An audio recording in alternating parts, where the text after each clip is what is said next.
सद्गुरू श्री ब्रह्मचैतन्य महाराज गोंदवलेकर यांचं प्रवचन 9 मे. शुद्ध वातावरण व पवित्र आचरण. आपल्या घरातले वातावरण शुद्ध, शांत आणि पवित्र असावे. आपल्याकडे येणाऱ्या माणसाला परत जाऊच नये असे वाटावे. अगदी भगवंताच्या इच्छेने प्रपंच चालला आहे असे समजून त्या प्रपंचात विद्या, वैभव, घरदार इत्यादी सर्व यश संपादन करा. अगदी एखाद्या राजयोग्याप्रमाणे प्रपंचात ऐशारामात राहून गाद्या गिरद्यांवर लोळा. पण हे करत असताना तुमचे अंतःकरण मात्र भगवंताच्या प्रेमाने ओथंबलेले राहू द्या. कोणाशी वाद घालीत बसू नका. जगाचा मान फार घातक आहे. त्याची चटक लागली की मनुष्य त्याच्या मागे लागतो. नंतर मान मिळवण्याची कृती थांबते आणि मानही नाहीसा होतो. जगातले अजिंक्य पुरुष सुद्धा कुठेतरी विषयात गुंतलेले असतात. तिथे त्यांचा घात होतो. जगाला ते भारी असतील, पण त्या विषयापुढे त्यांचे काही चालत नाही. प्रेमात गुंतू नका, तसे द्वेष मत्सरातही गुंतू नका. दोन्ही सारखेच घातक आहेत. आपला प्रिय नातेवाईक मेला आणि आपण ज्याच्यावर दावा लावला आहे तो भाऊबंद मेला. दोघेही मेल्याचे सूतक सारखेच.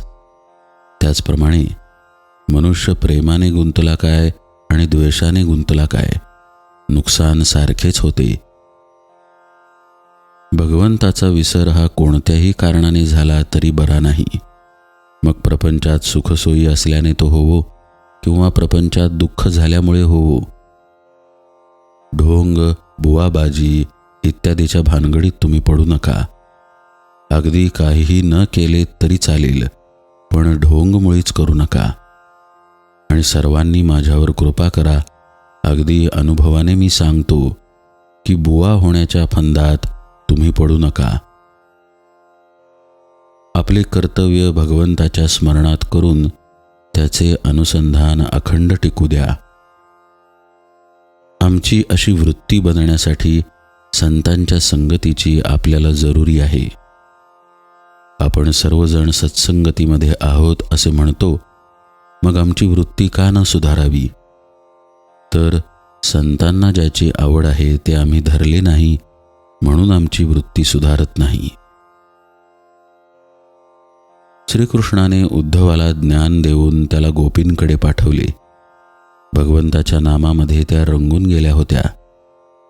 गोपींचे नामावरचे प्रेम पाहून उद्धवाला आश्चर्य वाटले.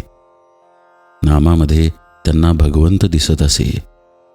ते पाहून उद्धवाने देवाला सांगितले, देवा, तू मला ज्ञान दिलेस खरे, पण तुझ्या भक्तीचे प्रेम त्याहून श्रेष्ठ आहे.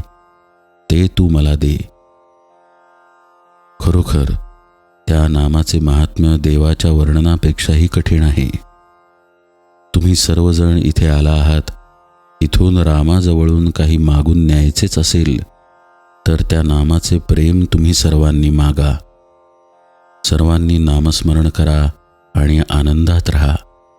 राम कृपा करील हा भरवसा बाळगा.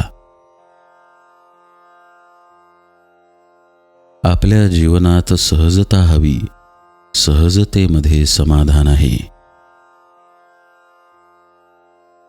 जानकी जीवन स्मरण जय जय राम.